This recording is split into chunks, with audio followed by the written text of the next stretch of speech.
Cristiano Ronaldo 40 বছর বয়সে ফাইনালে গোল করে পর্তুগালের হয়ে 3 নম্বর ট্রফি জিতলো।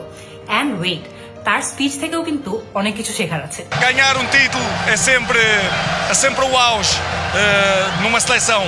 পর্তুগালের জন্য এই ম্যাচটা জেতা ওর জন্য হচ্ছে ওর ক্যারিয়ারে একদম পিনেকলের মতো, মানে সবচেয়ে highest point. É as lágrimas, é o dever cumprido e muita alegria. এই ফ্রেজটা শুনে আপনাদের অনেকের মনে হতে পারে যে এটা তো ডিউটি হ্যাজ বিন ফুলফিলড হওয়ার কথা, কিন্তু এর ভার্বটা কোথায়? ফুলফিলড কথাটা এখানে একটা পার্টিসিপল, বাট এটা এই সেন্টেন্সে কিন্তু একটা অ্যাডজেক্টিভের মতো কাজ করছে এবং এইখানে একটা ডিউটিকে যে সম্পূর্ণভাবে শেষ করা হয়েছে সেটা বোঝাচ্ছে। Há de ser uma emoção especial, acabou por verter ali algumas lágrimas. De onde é que elas vieram? Shed a few tears কথাটার অর্থ হলো চোখ থেকে একটু পানি পড়া। সেটা কিন্তু চাইলে ইজিলি বলা যায় falling tears, but that doesn't sound as good. So আমাদেরকে এই ক্ষেত্রে বলতে হবে I shed a few tears অথবা you shed a few tears. Se perguntam-lhe quando é que vai acabar, eu pergunto-lhe se não lhe dá mais fome ainda. Still have that hunger for more. এটা বলতে কি পেটের ক্ষুধাকে বোঝাচ্ছে? ঠিক না, এটা বলতে বোঝাচ্ছে যে সে অনেক বেশি কোনো কিছু কি অ্যাচিভ করতে চায় নাকি না সেটার ক্ষুধাটা।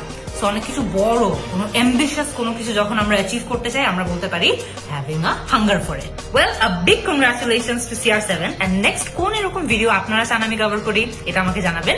But for now, see you in the next video.